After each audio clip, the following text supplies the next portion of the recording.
Hello all, myself Mushida Yasmin, Assistant Professor from SNS College of Physiotherapy. In this presentation, I'm going to explore about the facial nerve palsy, a neurological condition impacting facial movement. This presentation covers about its causes, diagnosis, treatment, patient outcome, and also some rehabilitation techniques. To introduce about this topic, let me discuss about the seventh cranial nerve. So the seventh cranial nerve is the facial nerve. It controls all facial expression. It also plays a vital role in taste production, tear production and salivation. Facial expression control, it enables the smiling, frowning, blinking, like all kind of facial movement are controlled by seventh cranial nerve. And in taste sensation, this seventh cranial nerve carries taste information from the tongue to the brain. And there it is recognized as what kind of taste it is. And in glandular secretion, it regulates the tear and salivary gland function.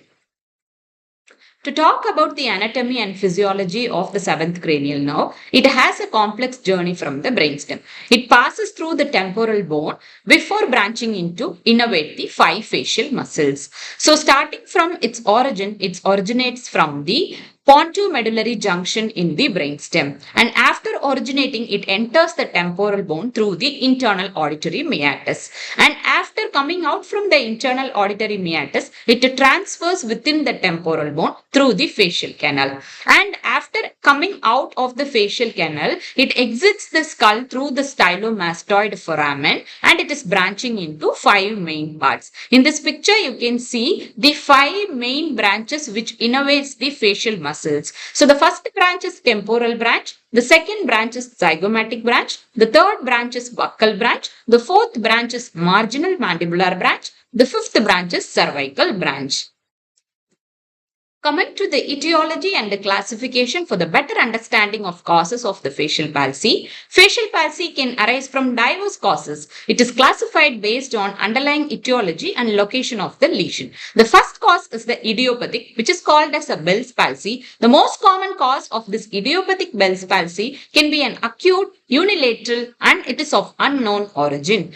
Second common cause for this facial palsy is the infectious cause after a post-infection of the herpes simplex and varicella zoster infection, which is called as Ramsay-Hunt syndrome. The third main cause of the facial palsy is the traumatic injuries, which accounts for the skull fracture or any surgical complications. The fourth major cause is the neoplastic causes, which is of the tumor which affecting the facial nerve pathway. How clinically the facial palsy presents? How we can recognize the symptoms and the signs of the facial palsy? Patient present with the sudden onset of the weakness of facial muscle is the classical sign of the facial palsy. Symptoms vary based on the extent and location of the nerve damage. In case of unilateral facial weakness, what and all the patients can expect are difficulty in moving on one side of the face, drooping of the eyebrow can be noted, inability to close the eye is noted, and asymmetrical smile will be noted. Other associated symptoms are beyond motor deficits, there can be a sensory deficit and also autonomic signs can be there. So which includes altered taste sensation, dry eye or excessive tearing, and hyperacusis, which is called as sound sensitivity, hypersensitivity to any kind of the sound. So these are all the classic clinical presentations of the facial palsy.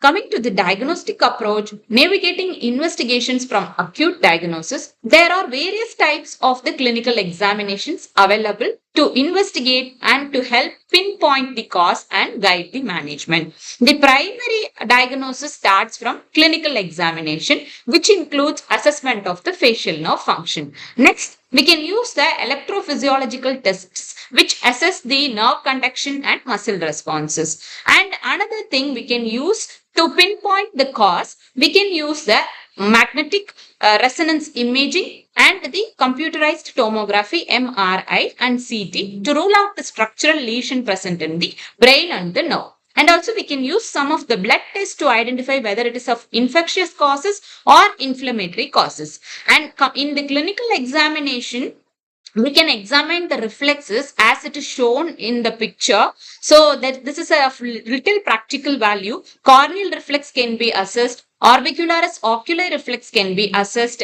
and also auditory palpebral and visuopalpebral and trigeminofacial reflexes can be tested.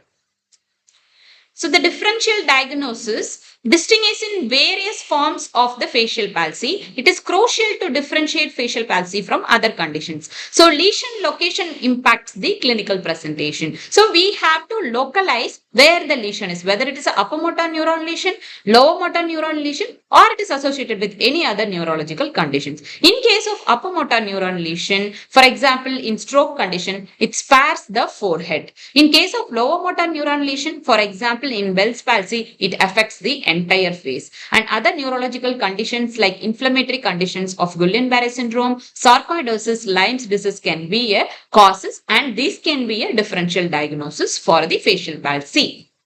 Coming to the therapeutic management, from current medical management and the surgical intervention, usually corticosteroids are given to reduce the inflammation and swelling, and antiviral medications for the viral cause like Ramsay-Hunt syndrome can be used. Surgical decompression in case of any of the compression happened to the nerve tissue, and we have to give a proper eye care to protect the eye from dryness and damages. So usually we have to start the oral steroid, for example prednisone, within 72 hours for the maximum benefits.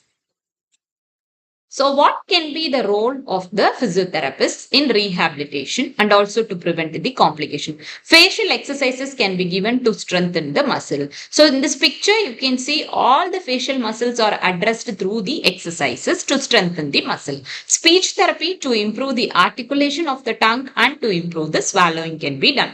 And psychological support has to be properly provided to the patient to address the emotional impact of the altered appearance.